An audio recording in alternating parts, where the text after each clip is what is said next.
This movie's more Faust than Phantom, but it does have Freddy. Hello and welcome to another day of Phantober. I'm Jessica, I write Phantom books, and I'm doing this thing where I'm talking about a different version of the Phantom of the Opera every day in October. Today we're going to talk about a version that actually does go full horror movie. The Phantom of the Opera from 1989, starring Freddy Krueger himself, Robert Englund.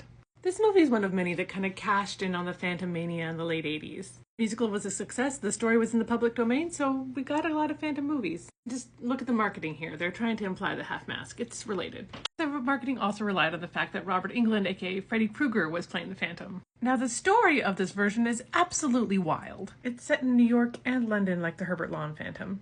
And like Phantom of the Paradise, merges the story with the Faust legend. And as I've mentioned, Faust is an important element of the original novel. But just the opera, not the Phantom actually selling his soul to the devil to be immortal. That's what our Phantom Eric Destler does. And by the way, I think it's really interesting that Destler, of all the last names that the Phantom has had, has stuck in people's minds. Like, why? It's not even French. Oh, and by the way, Christine comes into the story because she's a singer in the modern day who finds this music by Eric Destler, uses it for an audition, gets bonked on the head by a sandbag, and then time travels back to London in the 1800s. Is she remembering a past life? Who knows? But the finale of the movie is set in the modern day with the Phantom. Of course he's still alive. Now the catch of our Phantom's immortality is that he's marked by the devil. And so parts of his face are just like rotting off. So he does what anyone would do in this situation, jump scare warning, and starts unaliving people and sewing their skin on his face. Puts a whole new meaning into putting on your face. This is wild, but it leads to some really interesting makeup throughout the movie. I love the way his face degrades as his character becomes more unhinged.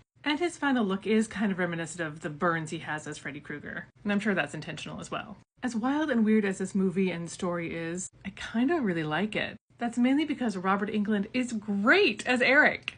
He has moments of surprising tenderness, but he's also scary and funny. He's an incredible actor. I've also heard from a lot of people that he's a very nice person in person. As I mentioned, the makeup and effects in this movie are actually pretty great. It's one of the most creative and interesting Phantom deformities of any movie, and the way it changes throughout the film is pretty impressive. The supporting cast is great. The music is also really good. And while the production isn't lavish, it's pretty great too. And in terms of horror, there are some pretty creative deletions of people. A towel? Really? Okay. There was also supposed to be a sequel to this movie that never happened, sort of like the climax. Robert Englund was in another movie called Danse Macabre that was sort of the same vibe, but this planned sequel never happened, unfortunately. I would have liked to see it. Of all the late 80s Phantoms, this one is the best. We have one more 80s movie to get through, and while it does get the deformity right, and the story, that's about the only good thing I could say about it. Do you know what it is? Find out when Phantober continues, and be sure to look back at all what we've covered so far. And suggest what you want to see in the comments.